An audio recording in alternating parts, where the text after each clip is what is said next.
It's been a full month since I've had the M4 Max MacBook Pro, and it should come as basically no surprise that it's the best MacBook I've ever used. Over the last few weeks, I've done all of my computing on this, including all of my work for my regular everyday job with remote access and business tools and web apps, for all of my personal stuff and photos and file management and social and shopping and research, and of course with my YouTube videos with 4K multicam projects, thumbnails, and just testing the crap out of this thing. This MacBook Pro can be a really powerful desktop when you need it. It can be a great couch computer, or it can be great on the go with its amazing battery life. This computer can pretty much do it all, and I would hope so because of the price.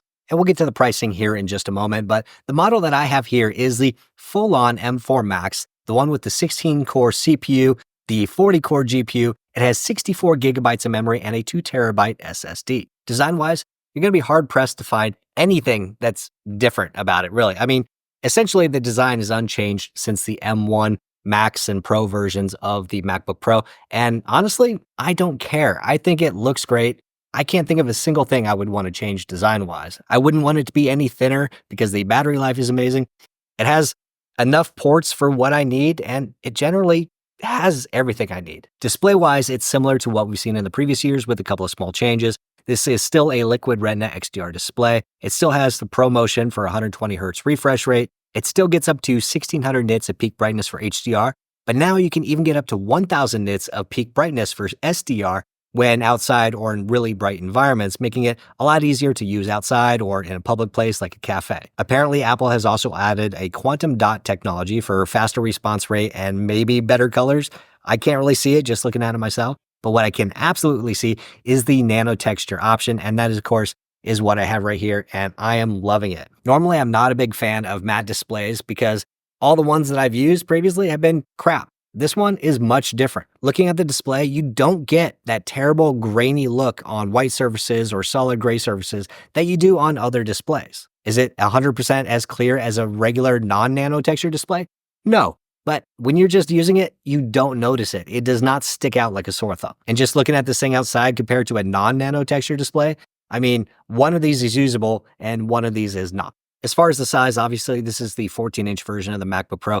I have found over the last few years that the 14-inch just fits me better. I used the 16-inch M1 Max MacBook Pro for a number of months before returning to the 14-inch. I used my MacBook right in front of me below my main display, and with the 16-inch, everything's just a little bit further away, making it a little bit more uncomfortable to type on for long periods of time. With the 14-inch, everything's just a little bit closer to the front. The trackpad's a little bit smaller, which is actually more of the right size compared to the really oversized 16-inch trackpad, in my opinion. But it just makes for a better overall, more comfortable experience for me day to day. Plus, it just feels like a more mobile device when taking to work or taking on a trip or just going to work somewhere else in the house. When it comes to the port layout, it's basically the same. You get 3 Thunderbolt 4 ports, you get a MagSafe, you get a headphone jack, and you get an SD card reader and an HDMI port. Of course, the big upgrade this year is that if you get the Pro or Max versions of the CPU, you now get Thunderbolt 5 for the first time on a MacBook. The promise of Thunderbolt 5 is actually pretty cool, including double-speed external Thunderbolt SSDs, but also more display options like high refresh and high-res displays, which, of course, we don't have any of now, but they're probably coming. So far, I've only been able to test one Thunderbolt 5 SSD, and my initial impressions are kind of meh, but more on that in just a couple of days. One interesting thing I found is that if I have a Thunderbolt or USB drive connected to the right side of the MacBook, I am unable to connect 2 Thunderbolt SSDs to the left side of the MacBook using both of the ports. I could connect a single Thunderbolt drive to either one of those ports and it would work just fine, but if I connected a second Thunderbolt drive, it's like it just didn't have enough power to actually get the drive mounted. It was really strange. Now, Thunderbolt ports should be able to supply up to 15 watts of power per Thunderbolt device, and the SSDs I'm using only top out around 8 or maybe 9 watts when they're being pushed really, really hard. So I'm not sure where the power issue is coming from. But if I was using just one of these ports for an SSD, then everything worked just fine. And I could use one over here and, of course, use the one on the right at the same time. One way to get around that issue would be to use something like a Thunderbolt dock like the TS4 from channel partner CalDigit. The Thunderbolt Station 4 is the Swiss Army knife of desktop docks, and with 18 ports of connectivity, it has features for every type of user. First up, this dock works with multiple displays, including up to dual 6K displays on Mac, and even high refresh rate displays up to 240 Hz, depending on what your computer supports. So productivity gurus who need multiple displays Artists who want pixel-perfect colors or gamers who want the fastest refresh rate can all take advantage of the TS4. If you're a video maker like me, the Thunderbolt 4 ports on the back give you access to super fast external storage, and the front side SD card slot makes it easy to offload your footage. If you're a lab technician, a podcaster, or music maker, there's so many USB-A and USB-C ports that you won't have any problem connecting all of your specialized equipment. For all types of users, there's a front USB-C port that provides up to 20 watts of power to charge up your phone or other devices, even when your computer is not connected. And if you need a super fast wired Ethernet connection, there's a 2.5 gigabit Ethernet port on the back to make your internet more reliable, video calls lag-free, and it can even make backing up your Mac faster. So, no matter what type of user you are, the TS4 can help you get things done, and you can learn more about the TS4 using the links in the description below. And my thanks to CalDigit for sponsoring this video. So, performance of the M4 Max MacBook Pro is pretty much as you would expect. It just cuts through everyday tasks, web browsing with basically unlimited tabs, email, social network, shopping. Everything I do on a regular basis, this thing has no problem keeping up. I've tried out a number of games on the Mac and everything runs with a decent FPS. And of course, with ray tracing on the M4, you get access to a few more games with higher end graphics. So let's check out a couple of benchmarks, starting with Geekbench. The 16-core M4 Max is about 1.7 times faster in multi-core score compared to the M2 Max, which had 12 cores. And when it comes to single-core processing power, the M4 Max was 1.4 times faster than the M2 Max. With Geekbench metal testing, the results were similar, with the M4 Max being about 1.5 times faster than my M2 Max, but also more than twice as fast as the M1 Max. Because the hardest thing I do on this computer is edit videos, I wanted to run the Puget Resolve benchmarking test, which basically runs through a bunch of timelines and a bunch of renders and doing a bunch of things in the background on Resolve that I don't fully understand. But when it was all said and done, the M4 Max MacBook Pro was about 1.4 times faster than the M2 Max. Final Cut Pro is my video editor of choice, and here's an example project from a couple of weeks ago,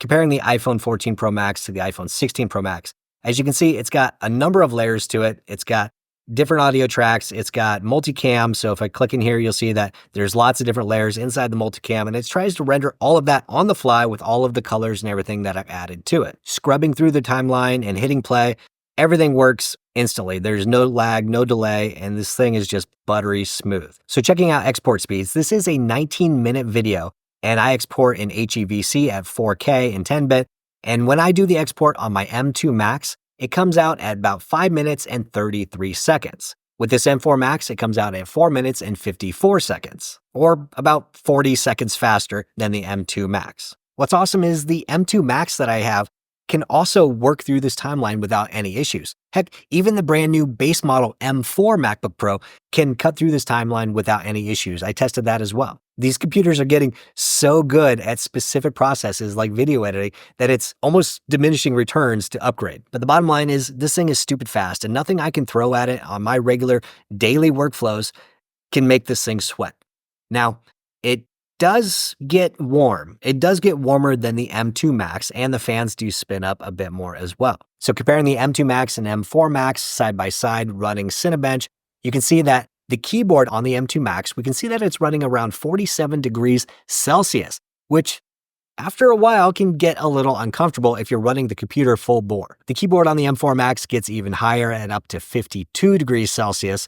So yeah, it runs a bit hot. The fans on the M4 Max were frequently over 5,000 RPM when doing all of my tests, and definitely had some volume to them. It doesn't sound like PC laptop bad, but it definitely has some volume, compared to a much quieter 3,000 to 4,000 RPM on the M2 Max MacBook Pro. I have found that the fans do run a little bit more often on the M4 Max compared to the M2 Max, just with everyday regular computing. The fans usually hover around 2,000 to 2,400 RPM, and they're inaudible. I wouldn't know they're on if I didn't have a utility telling me that they're on. The speakers on here are the 6-speaker sound system that sounds basically the same as the M2 Max or the M3 Max 14-inch. They sound really good. Up in the notch, there is an updated ultra-wide FaceTime camera that now allows you to use that center stage mode so that the camera can kind of follow you around. They've also added a desk view mode to this to kind of give you a top-down view to showcase something if you're showing somebody something on video or showing them your desk.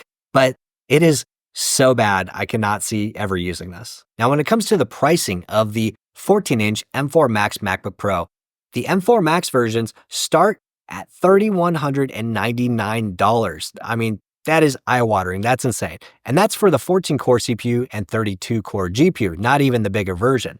But it does come with 36 gigabytes of memory and a 1 terabyte SSD. However, one thing that's kind of annoying is that if you want to go above 36 gigabytes of memory with an M4 Max, you have to get the bigger M4 Max. Now, I don't need 40-core GPU. 32-core GPU would be just fine. And even the 14-core CPU would be just fine.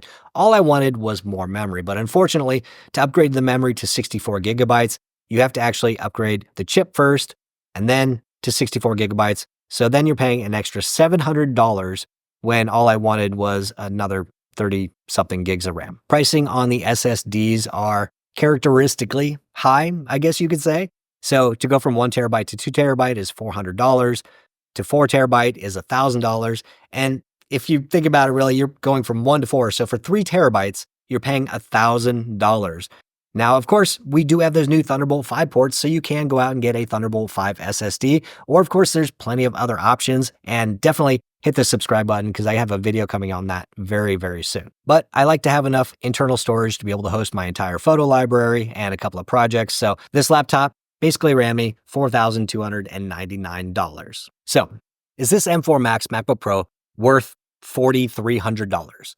For most people, probably not. No way. For me and my workflow, I definitely don't need it. I can get by just fine with the Pro or even the base model with a little bit more memory. If you're even considering a Max machine, you probably have a good reason for it. Whether it's video editing or audio production, or you're doing really big code builds or anything that has high CPU or high memory requirements, then yeah, it might make sense to look at the M4 Max. But for pretty much everyone else and your workflow, you're probably going to be just fine on the regular base model M4. And if you need a little bit more, the M4 Pro is definitely going to give it to you. Now, if you're still rocking an Intel Mac of any kind, of any age, then you're going to see an amazing jump going to the M4 machines. Like now is a fantastic time to make that jump. The hardware has proven itself. These things are awesome.